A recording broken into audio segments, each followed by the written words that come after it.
Amém. Graça e paz para a igreja. Feche seus olhos, vamos orar. Senhor Deus, Pai, estamos aqui, Deus, em sua presença nesse momento, entregando, Pai, esse momento de palavra em suas mãos. Que em nome de Jesus o controle de cada palavra que for dita aqui, Pai, seja pelo seu Espírito Santo. Que em nome de Jesus o Senhor esteja falando aos corações, tanto de quem está aqui, quanto de quem ainda vai assistir essa mensagem. Que em nome de Jesus, a sua palavra, ela seja plantada em cada coração que está aqui nessa noite. Em cada palavra, vai em cada ouvido que ouvir essa palavra. Que o Senhor esteja ministrando e que a sua voz seja ouvida em vários lugares. Em nome de Jesus. Toma minha vida, Senhor. Toma minha boca. Tu és bem-vindo nesse lugar. Que não seja eu, mas o seu Espírito Santo. Em nome de Jesus. Aleluia. Abra sua Bíblia em 1 Samuel, capítulo 1.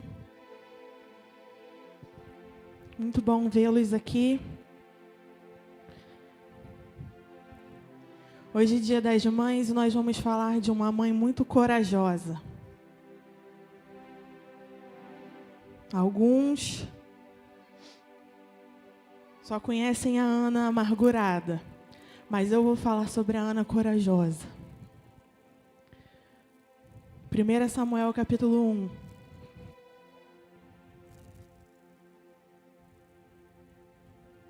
O verso 2 diz assim: Eucana tinha 2 esposas.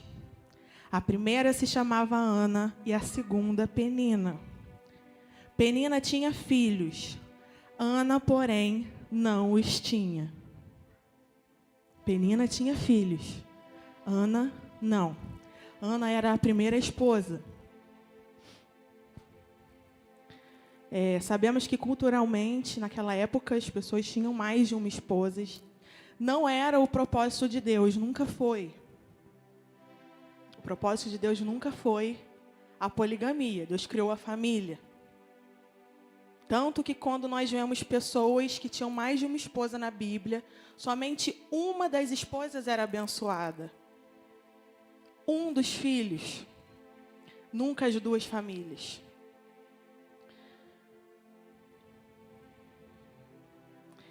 Mas aqui nós vemos Ana, que era muito amada por Eucana, que não podia ter filhos. E ela não podia ter filhos porque Deus cerrou a madre dela. Quem não permitia que Ana tivesse filhos era Deus. E naquela época também, não ter filhos era uma maldição. Filhos significava riqueza, abundância, prosperidade. E uma mulher que não tinha filhos era como se fosse um vaso vazio.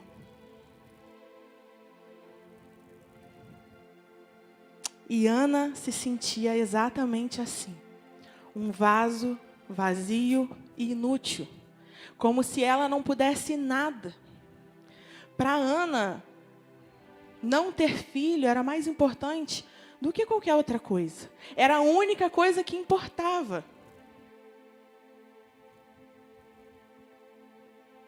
E às vezes você pode ouvir isso e pensar assim, nossa, mas era tão pequeno. Mas para Ana não. Ana, ela se sentia extremamente amargurada, angustiada, entristecida por não poder ter filho. E ela olhava as outras famílias, ela olhava para a Penina, e ela ficava pior ainda, porque ela se comparava. Quantas vezes você já se comparou com alguém? Quantas vezes você olhou alguém que tinha algo que você não tinha e pensou, meu Deus, por que eu não posso?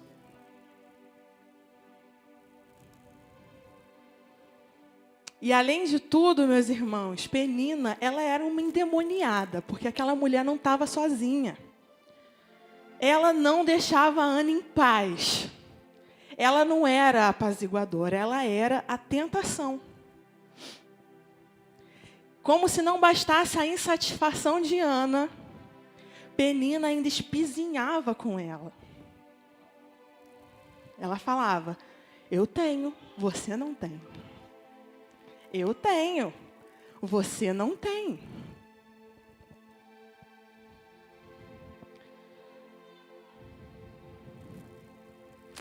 E aí, todo ano, eles subiam até Siló para adorar, né? Anualmente, eles iam até Siló prestar sacrifícios em adoração ao Senhor, no templo. E aí ia toda a família. E aí ia lá, Penina com os filhos e Ana com ela mesma. E Eucana. E aí ela ia e ela via todo mundo, todas as famílias juntas, e ela ficava triste. E essa era a época em que Ana ela era mais humilhada. Porque era a época em que Penina humilhava mais Ana. Porque ela esfregava mesmo na cara: olha o que todo mundo tem e você não. Ela era aquela pessoa que cantava vantagem. Eu não sei se você que está aí me ouvindo já conheceu alguém que gosta de contar vantagem, mas eu já. E não é legal. Mas imagina alguém contar vantagem em cima do que você não tem. Uma coisa é uma pessoa que gosta de se mostrar e fala: ah, eu tenho dinheiro, eu tenho carro, eu tenho isso, eu tenho aquilo. Ela está falando de si. Outra, se ela vira para você e diz: eu tenho carro, você não tem. Eu tenho uma casa e você não tem. Eu tenho uma família e você não tem. Eu tenho dinheiro e você não tem. Eu tenho o que quer que seja. E para Ana, a maternidade era mais importante do que qualquer outra coisa. Para você, talvez seja o carro, talvez seja uma casa, talvez seja um esposo, uma esposa. Para Ana, era o filho.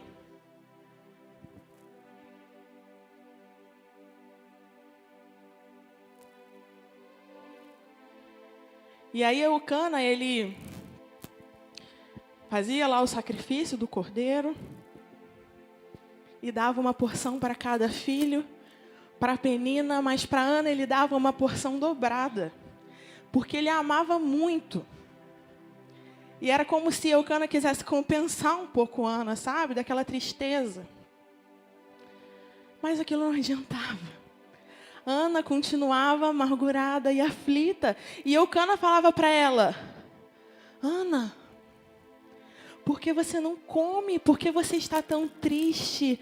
Eu não sou melhor para você do que 10 filhos. Ele não entendia. Mas não era questão de ser melhor. Era questão que para ela aquilo era importante.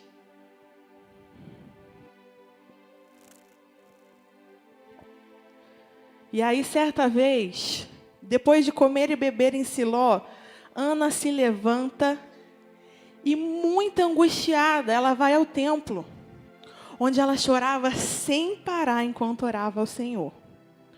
E aí lá no verso 10 diz assim: Ana estava muito angustiada e chorava sem parar enquanto orava ao Senhor. No 11.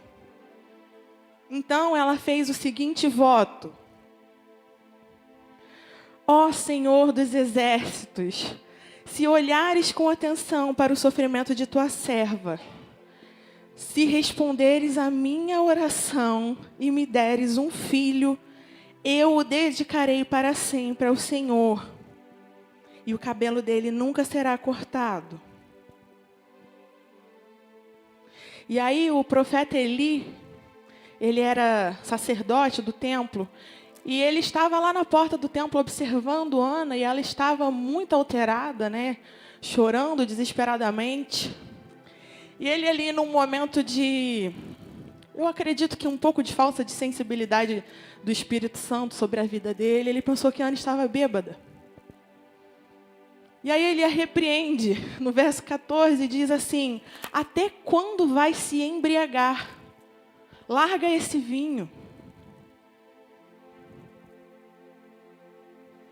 E aí Ana se defende, ela diz: não, meu Senhor, eu não estou bêbada, eu estou aflita. Minha alma está muito triste, muito triste. E eu pedi ao Senhor que me abençoasse nessa noite, nesse dia. E aí ele fala para ela: que assim seja, filha, e que Deus conceda a você aquilo que você pediu. E Ana vai embora. Mas ela não teve uma resposta do Senhor, ela fez um desafio.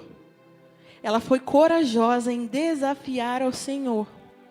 E ela diz: Senhor, se o Senhor me der um filho, ele não vai ser meu, ele vai ser seu.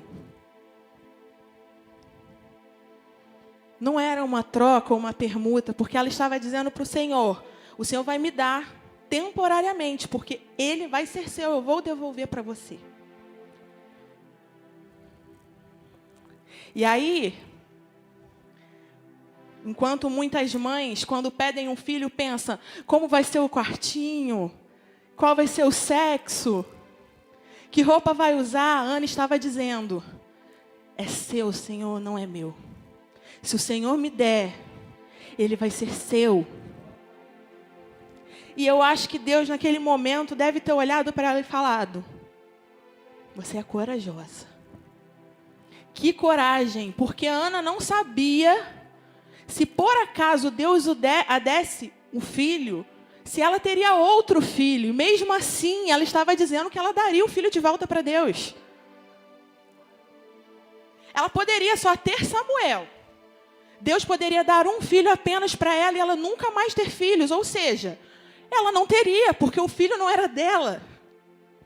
Mas mesmo assim, ela teve a coragem de desafiar o Senhor e falar: Senhor, eu vou te dar o que ninguém te deu.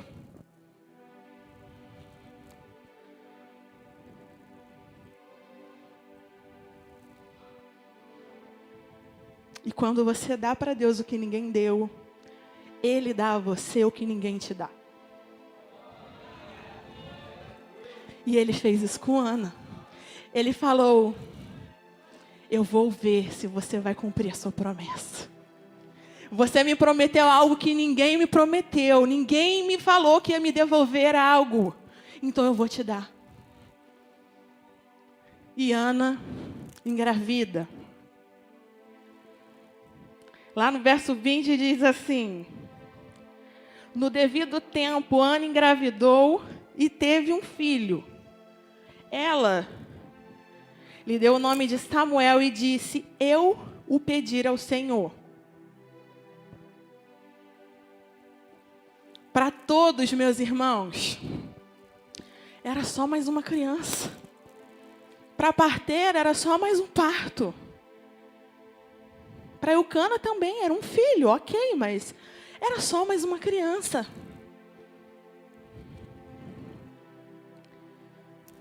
Mas para o céu era a divisão do tempo.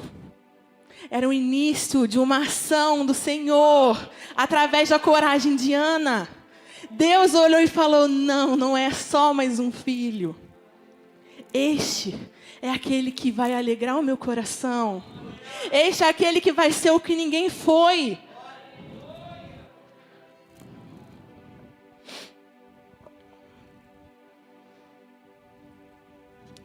E aquela época, quando Samuel nasce, Israel vivia uma época muito difícil. Ela era governada por Eli, que era um juiz e sacerdote. Ou seja, ela era governada por Deus. Não tinha um líder oficial. Tinha um sacerdote que ouvia a voz de Deus e falava com o povo.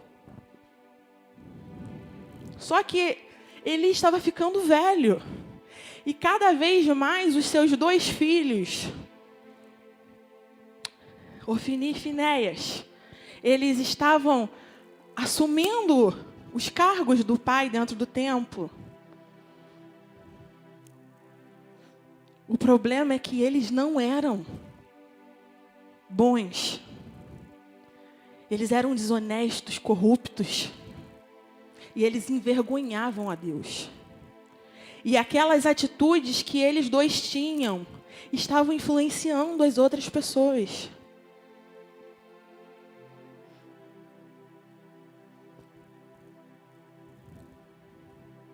Então, o que eles faziam era, o povo vinha fazer sacrifício, e aí, vamos dizer que era um bezerro queimando.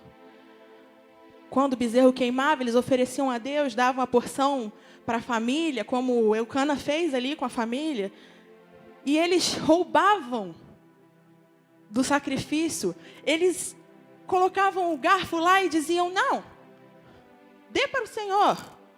E eles tomavam aquilo da família. Então eles tomavam para si o sacrifício. Eles estavam roubando de Deus. Além do mais, eles também estavam se deitando com as mulheres que ficavam à porta do templo. Então eles só envergonhavam o nome do Senhor. E ele não corrigia os filhos. Ele passava pano para os filhos, nas línguas de hoje. Ele honrava mais os filhos do que o Senhor. E ele via que os filhos estavam cometendo os erros. E meus irmãos, naquela época o templo, com a Arca da Aliança, era muito sagrado. Não que hoje o nosso templo não seja, mas hoje o Senhor, Ele habita dentro de você, Ele habita em mim. Então, se você desonra o Senhor em qualquer lugar, é ruim. Mas naquela época, dentro do templo, era uma ofensa muito grande ao Senhor. E ele não corrigia, ele permitia que os filhos fizessem tudo aquilo. Então, o Senhor, Ele se calou. Era uma época de silêncio, ninguém ouvia mais a voz de Deus, ninguém profetizava. E quando Ana teve coragem de desafiar o Senhor disse, esse é o profeta que eu vou usar. Através de Ana, o Senhor iria profetizar em Israel.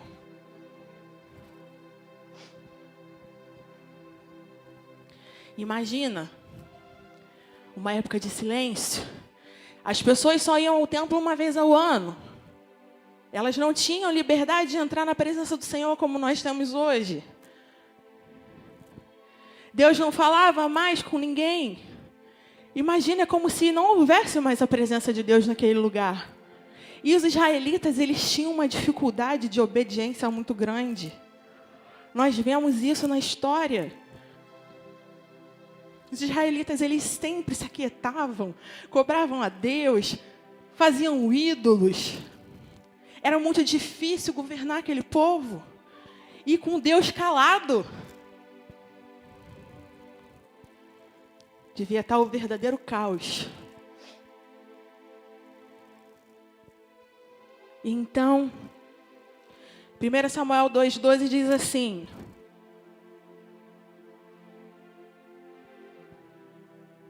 os filhos de Eli eram homens perversos que não tinham nenhuma consideração pelo Senhor, nem por seus deveres de sacerdote. E cada vez que alguém oferecia um sacrifício, vinha um servo do sacerdote com um garfo grande, de 3 dentes. Enquanto a carne do animal sacrificado ainda estava cozinhando, o servo colocava o garfo na panela, no tacho ou no caldeirão, e exigia que tudo que viesse com o garfo fosse entregue aos filhos de Eli.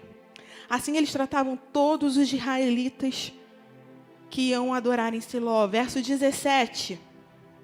O pecado desses homens era muito sério aos olhos do Senhor. O pecado desses homens era muito sério aos olhos do Senhor, pois eles tratavam com desprezo as ofertas. E com o nascimento de Samuel, em que todos achavam que era só mais uma mulher tendo neném, Deus tinha grandes planos para Israel. Grandes. Deus tinha planos de restaurar aquela terra. Deus conhece o amanhã, meu irmão, não se esqueça. Ele não estava às escuras quando ele resolveu dar o filho a Ana, ele já sabia o que ia acontecer. Então eu digo para você, não se prenda ao que você vê hoje na sua vida. Você tem uma visão muito limitada. Você só vê o agora, você só está vendo a sua realidade hoje. As pessoas só estavam vendo mais um neném. Mais uma cria. Não havia esperança. Estava tudo perdido. Deus não vai falar mais. Mas o Senhor, Ele já via o dia de amanhã. O Senhor já sabia que Ele usaria Samuel. E Deus sabe o que está fazendo na sua vida. Você está vendo hoje. Hoje você pode estar falando, Senhor, o que está acontecendo? Eu não estou entendendo nada. E Ele pode até estar em silêncio. Mas você está vendo o hoje. Deus está vendo o amanhã. Deus sabe o que Ele está preparando para a sua vida. Deus sabe. Então, meu irmão, não se desespere. Se você entrou aqui preocupado, não se desespere. O seu amanhã pertence ao Deus que tudo pode.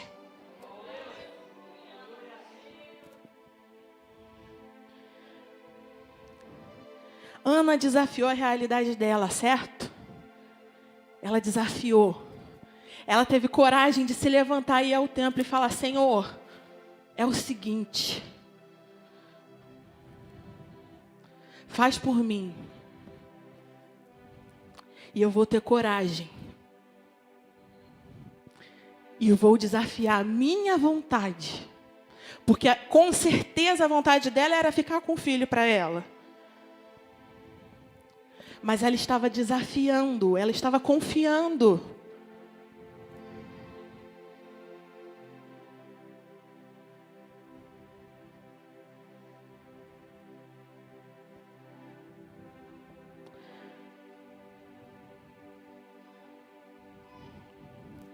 E quando Deus Ele deu, que Ele pensou, provavelmente, que ninguém tinha dado para Ele o que Ana estava dando, que Ele faria o que ninguém tinha feito, era porque Samuel, ele não seria apenas juiz e sacerdote como todos eram. Ele seria profeta, ele seria a boca de Deus. E não tinha outro, Samuel foi único. O que Deus fez na vida de Samuel foi entre Deus e Samuel. Ninguém mais viveu. E o que Deus vai fazer na sua vida, só você vai viver. É entre você e Deus. Deus preparou uma realidade exclusiva para você.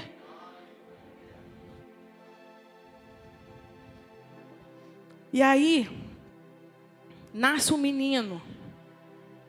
Nasceu Samuel. E aí, no ano seguinte do nascimento, eles vão ao templo de novo adorar. E qual é a tradição? Vai toda a família. Mas aí Ana vira e fala, não vamos. Eu e Samuel vamos ficar. Ana não estava ficando por causa dela, ela estava ficando por causa de Samuel. Ela não estava indo porque ela não queria. Ela não estava indo porque Samuel não estava pronto para ir. Porque ela disse para Deus, quando Samuel nasceu, que quando Samuel fosse, ele não iria voltar. E para ele ir e não voltar, ele não podia depender dela como mãe. E ela amamentava. Então ela disse o que para o Senhor? Quando ele desmamar, não é quando eu desmamar ele, quando eu resolver tirar o leite dele. É quando ele não precisar mais de mim, ele é seu. E então, ela diz, não vamos ao templo, nós vamos ficar, porque Samuel não está pronto. E aí, se passa um ano, no próximo ano, novamente, não vamos ao templo. E aí eu imagino que as pessoas deviam falar assim, meu Deus, Que sacanagem, deixa o menino ir. Porque no templo é como aqui. Eles viam os amigos, eles tinham comunhão com as pessoas. Então, Ana estava privando Samuel. Samuel não tinha direito de escolha, ele era neném.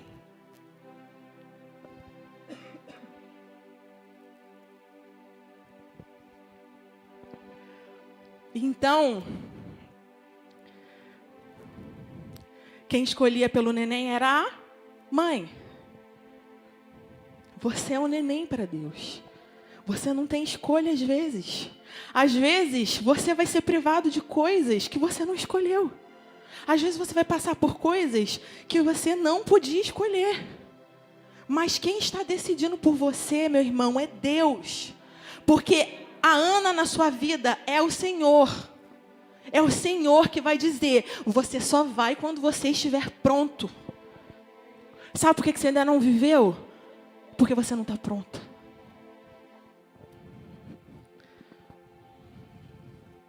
E tem uma frase muito legal que é, só vive o propósito quem entende o processo. Eu vou repetir para você não esquecer. Só vive o propósito quem entende o processo. Você precisa entender o processo. E Deus está dizendo, você só vai quando você estiver pronto. Você só vai viver o propósito quando você estiver pronto. O que impedia Samuel de viver o propósito era o mamar. Ele se alimentava da mãe. O que é que está te impedindo de viver o propósito? Será que é causado por você? Ou pelas circunstâncias? Se é causado por você, Deus está dizendo nessa noite, larga o mamar.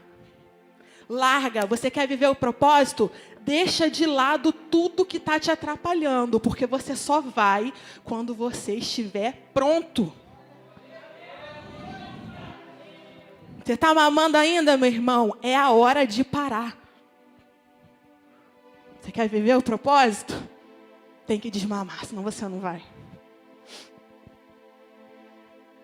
E eu acredito que quando Samuel começou a falar ali, talvez ele falasse o que nós falamos muitas vezes. Por que eu não posso? E aí ele pode ter ouvido Ana falar o que toda mãe fala. Ele podia dizer, mas todo mundo vai, mãe. E Ana falava, você não é todo mundo. Quantas mães aqui já falaram isso? A minha mãe falava muito. Você não é todo mundo. E Samuel não era todo mundo. Ele era especial. Ele ia viver o que ninguém estava vivendo. Você vai viver o que ninguém viveu.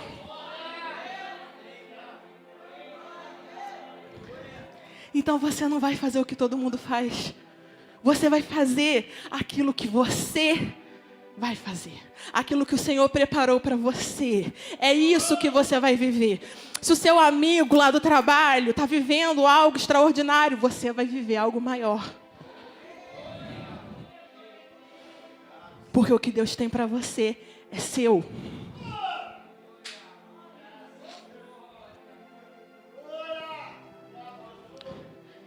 Então eu vou dizer para você, não queira ir antes do tempo, não.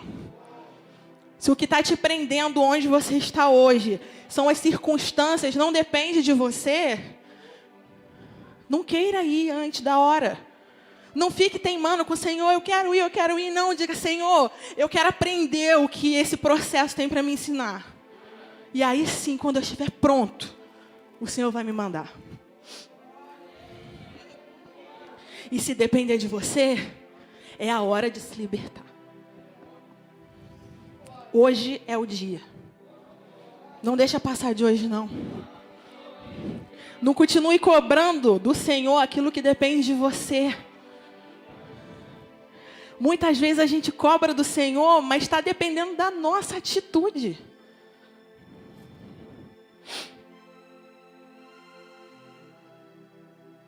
E Ana ia subir com Samuel, né?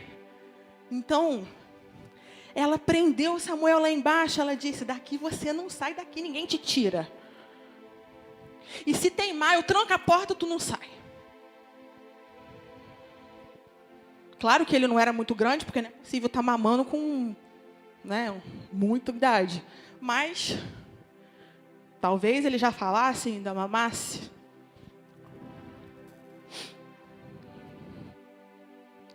Mas, com certeza, muitas pessoas interferiam. Eu tenho certeza que Penina devia ficar lá. Deixa esse menino ir, Ana. Deixa de ser chata. Menino não pode nada. Tu é crente, tu não pode nada. Quantos de nós já ouvimos isso? Mas tu não pode nada.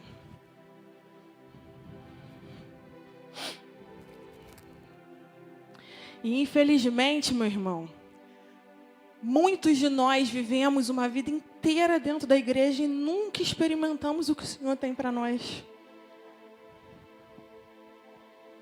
Mas Ele tem algo para todos nós. Nós temos que estar dispostos a viver o que o Senhor tem para nós.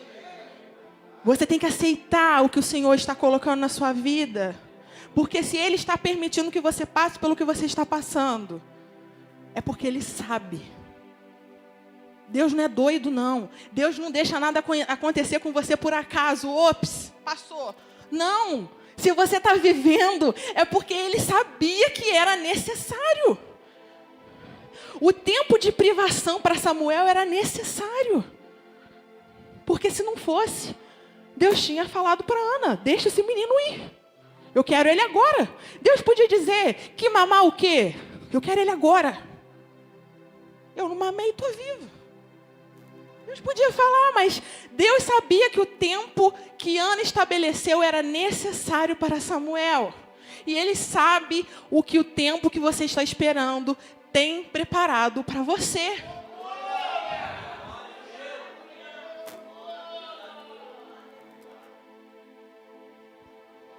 Hoje você pode estar sozinho, se sentindo abandonado nesse processo, sentindo dor, machucado, doido para se livrar dessa. Mas Deus está te forjando. Está doendo? Ele está te apertando.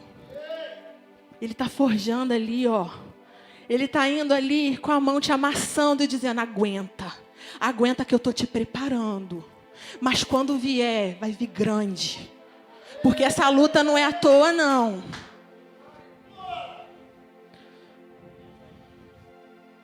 A sua entrega é proporcional ao que Deus faz por você. E quanto mais Deus te amassa, mais Ele vai te abençoar. Se Ele te amassou muito, é porque o propósito dEle é grande. Ele precisa que você esteja forte. Se Ele está fazendo um vaso, Ele está cozinhando o vaso, Ele sabe o que o vaso precisa para não quebrar. E Ele sabe o que você precisa. Pode estar doendo e vai doer. A privação não é fácil. Por isso que eu dei o nome para essa mensagem de suporte o tempo de privação. Aguenta. Você não tem hoje, mas o que é seu está te esperando.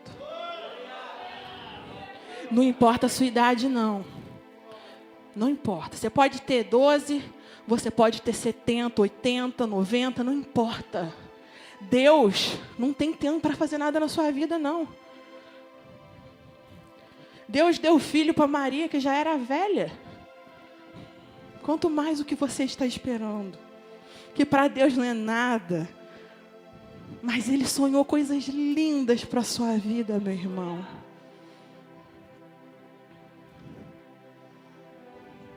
Lá em 1 Samuel 1, 24, diz assim: quando o menino foi desmamado, Ana o levou à casa do Senhor em Siló. E embora ele ainda fosse pequeno,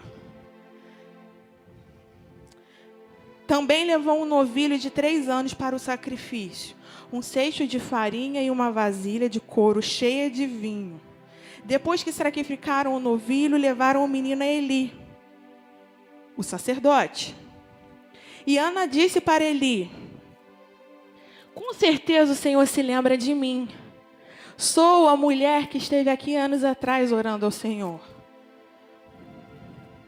Talvez se Ana tivesse mais intimidade, ela diria para Eli: aquela que você disse que estava bêbada. Mas ela não disse. Verso 27 diz: pedi ao Senhor que me desse este menino e o Senhor atendeu o meu pedido. Agora eu o dedico ao Senhor por toda a sua vida. Ele pertencerá ao Senhor. Toda a sua vida. Samuel não era de Ana, ele era de Deus. Desde que ele nasceu, ele já pertencia ao Senhor. Então ali eles adoraram ao Senhor. E aí então, meus irmãos, chegou lá em cima, do lado da Arca da Aliança. Lugar maravilhoso, né? Errado. Não era favorável, não. Vocês lembram que quando ele nasceu ali, uns anos atrás, Ofni e Finés, que estavam lá já começando a tomar os cargos de Eli, eles ainda estavam lá.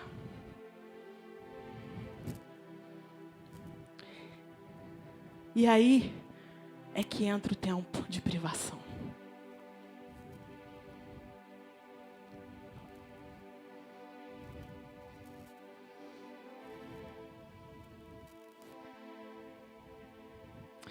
Já lemos 1 Samuel 2,17, que dizia que o pecado daqueles homens era muito sério aos olhos do Senhor, lembra? Mas lá, em 1 Samuel 3,1, diz assim: enquanto isso, o menino Samuel servia ao Senhor, ajudando Eli. Naqueles dias, as mensagens do Senhor eram muito raras e visões não eram comuns. Mas eu quero me ater à primeira parte do versículo. Enquanto isso, enquanto o quê? Enquanto a orgia corria solta, causada pelos filhos de Eli, Samuel servia ao Senhor e ajudava o sacerdote. É aí que entra o tempo de privação. Se Ana não tivesse forjado Samuel, Samuel poderia se perder. Samuel poderia se contaminar. E ele poderia se corromper junto com Ofni e Finéias. Mas durante o tempo em que ela preparou aquela criança, ele foi forjado para não se desviar do Senhor. O tempo de espera agrega muito na sua vida, meu irmão. Ele agregou na vida de Samuel e fez com que Samuel se mantesse firme. Porque se Samuel se corrompesse, o propósito não ia se cumprir. E ele não ia viver o que ninguém viveu. Ele ia ser só mais um. Mas Ana estava ali. Calma, aguenta, meu filho, porque eu estou te forjando. E o Senhor está forjando você. Ele está te preparando para quando você subir, você não descer nunca mais. Você vai subir, você vai ficar lá em cima, firme, vivendo o propósito. Porque Deus vai olhar e vai falar: eu te forjei bem. Eu te preparei. Aquela luta que você passou não foi em vão, não. Ela te fortaleceu, ela te ensinou, ela te preparou para que você vivesse o que você vive hoje.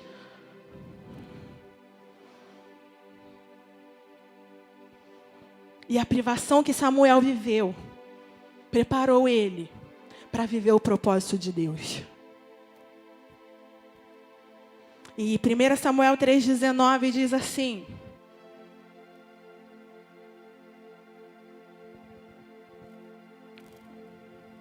lá no verso 1 disse que naquele tempo a voz de Deus era rara. No 19 diz, 3,19: À medida que Samuel crescia, o Senhor estava com ele, todas as suas palavras se cumpriam. E todo o Israel, desde Dan ao norte até Berseba ao sul, sabia que Samuel havia sido confirmado como profeta. Todo mundo vai saber que você foi confirmado como profeta. Todo mundo vai saber que você está vivendo o propósito. E todo mundo vai saber que ninguém te tira de lá não, meu irmão. Porque quem te colocou foi Deus.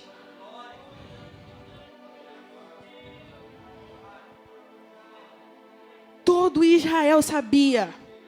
Todo Israel ouvia a voz de Deus. Depois de muito tempo em silêncio através de Samuel. E tudo que ele falava se cumpria.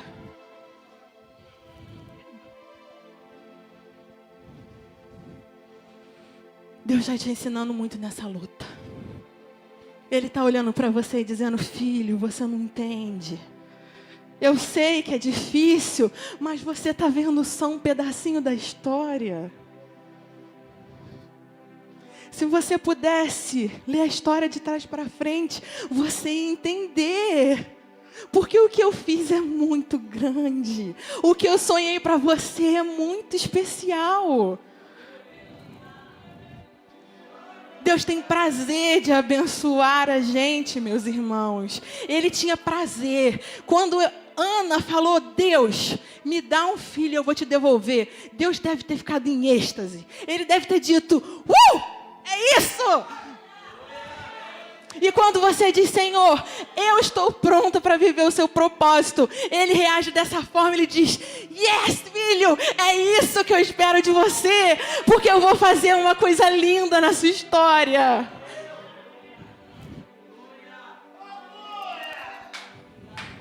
Deus quer te mudar de nível. Ele quer te mudar. Ele quer tirar você dessa privação e te levar para algo extraordinário. Então o que Ele diz para você hoje é suporte. Suporte o tempo de privação. Suporte a luta. Entenda o propósito. Aceite o processo. E o que você vai viver vai ser inédito. Inédito na sua vida, inédito na sua casa, inédito na sua família, inédito no seu trabalho. Vai ser inédito, porque o Senhor é criativo, cara. Ele é criativo.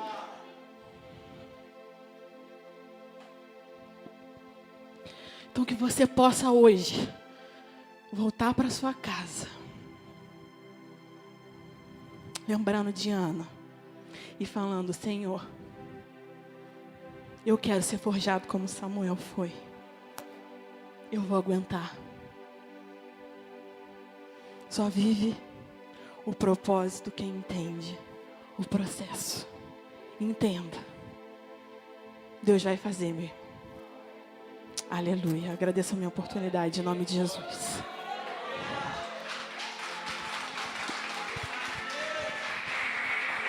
Aleluia.